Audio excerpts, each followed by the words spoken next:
Assalamualaikum warahmatullahi wabarakatuh. Anak-anak, hari ini kita akan belajar sejarah kebudayaan Islam kelas 5, yaitu bab ketabahan Nabi Muhammad dalam berdakwah. Anak-anak, berikut peristiwa ketabahan Nabi Muhammad dalam berdakwah. Yang pertama adalah ketabahan atas tentangan Abu Lahab. Anak-anak, Abu Lahab adalah salah satu paman Nabi yang paling menentang dakwah Nabi Muhammad. Anak-anak masih ingat dari dakwah Nabi dalam jamuan makan, Abu Lahab ini menolak dengan keras dan terang-terangan. Ia berkata, "Tangkap Muhammad ini. Kalau tidak, kalian akan dikeroyok oleh semua orang Arab gara-gara Muhammad ini. Bila ini terjadi, aku tidak tahu bagaimana jadinya." Mendengar perkataan pamannya Abu Lahab, paman Nabi Muhammad yang lain yaitu Abu Thalib membela Nabi. Beliau berkata, "Demi Allah, selama kami masih hidup, Muhammad akan selalu kami bela." Setelah itu, Nabi Muhammad mengumpulkan kaum kafir Quraisy di Bukit Safa. Sebelum Nabi mengatakan bahwa beliau adalah utusan Allah, beliau berseru, "Saudara-saudaraku, bila aku berkata, di belakang bukit ini ada musuh yang hendak menyerang kalian, percayakah kalian?" Dengan serentak mereka menjawab, "Ya, kami percaya. Kejujuran saudara tiada duanya. Saudara belum pernah berbohong. Saudara adalah orang yang mendapat gelar Al-Amin." Al-Amin artinya dapat dipercaya ya anak-anak. Nah, setelah mendengar pernyataan itu, barulah Nabi mengatakan bahwa beliau adalah utusan Allah. Mereka marah dan menentang Nabi. Ada yang mengatakan bahwa beliau gila. Paman Nabi, Abu Lahab, berkata, "Celakalah wahai engkau Muhammad, untuk inikah engkau mengumpulkan kami?" Kemudian Nabi hanya diam saja menanggapi perkataan pamannya. Allah membalas ucapan Abu Lahab kepada Nabi dalam surat Al-Lahab ayat 1-5. Bismillahirrahmanirrahim.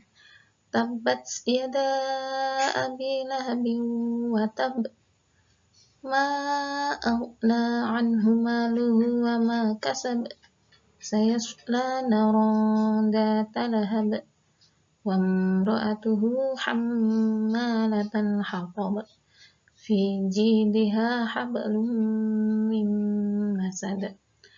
Artinya, binasalah kedua tangan Abu Lahab dan benar-benar binasa dia. Tidaklah berguna baginya hartanya dan apa yang dia usahakan. Kelak dia akan masuk ke dalam api yang bergejolak, neraka. Dan begitu pula istrinya, pembawa kayu bakar atau penyebar fitnah. Di lehernya ada tali dari sabut yang dipital. Anak-anak, dalam surat itu menggambarkan ancaman hukuman Allah terhadap Abu Lahab dan istrinya. Ummu Jamil adalah istri Abu Lahab yang suka menyebarkan fitnah. Ia tidak tahan mendengar surat Al-Lahab yang mengisahkan dirinya, sehingga ia membawa batu besar yang akan dilemparkan pada Nabi Muhammad. Tetapi Allah membutakan Ummu Jamil saat itu, sehingga ia tak melihat Nabi yang sedang duduk di dekat Abu Bakar. Oke, anak-anak, dari surat ini mengisahkan bahwasannya kita tidak boleh suka menyebarkan berita yang belum tentu benar akan kebenarannya. Sehingga surat ini memberikan pelajaran atau iktibar kepada kita bahwasanya semua apa yang kita ucapkan akan dimintai pertanggungjawabannya. Yang kedua yaitu ketabahan atas tantangan pembesar Mekah. Anak-anak, pembesar Mekah tidak ingin adanya persamaan derajat.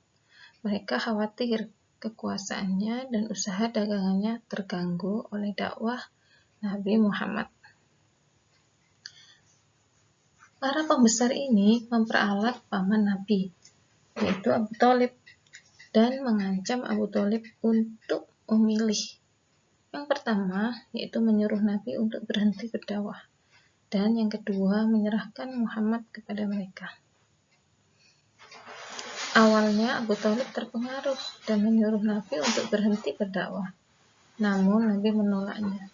Mendengar penuturan Nabi, akhirnya Abu Thalib akan terus membela Nabi dalam berdakwah.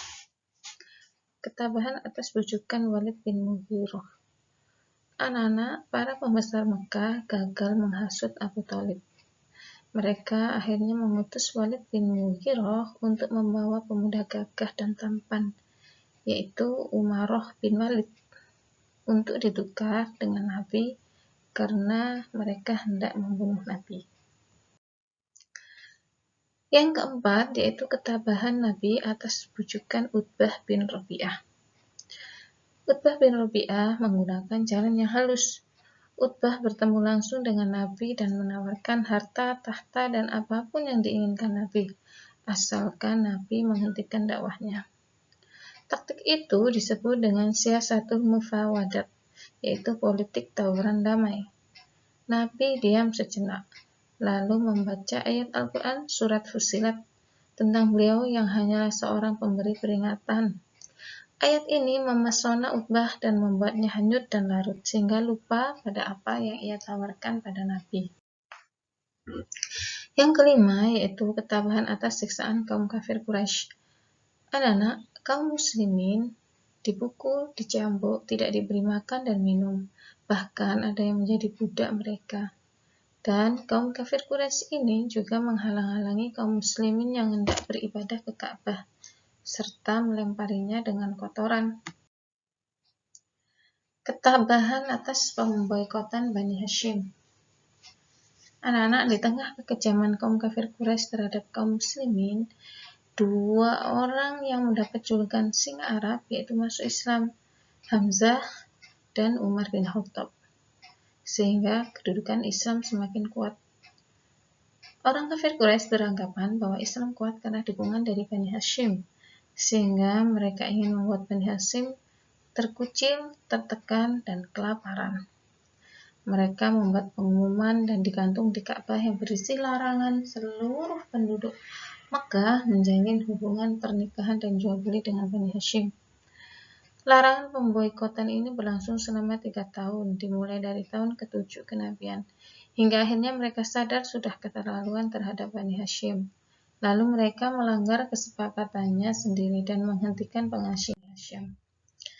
Yang ketujuh, yaitu ketabahan atas meninggalnya paman dan istri Nabi. Anak-anak, setelah terbebas dari pemboikotan, paman Nabi Abu Thalib jatuh sakit karena sudah lanjut usia dan mengalami penderitaan selama 3 tahun di pengasingan. Pada usia 87 tahun, Abu Thalib wafat. Setelah menguburkan pamannya, Nabi kembali ke rumah dan mendapati Bunda Khadijah jatuh sakit.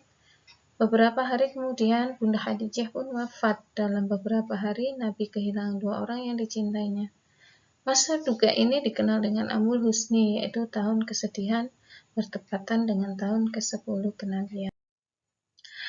Anak, demikian yang dapat Ibu sampaikan. Dalam berdakwah, kita harus terus bersabar, karena seseorang perlu waktu untuk berubah.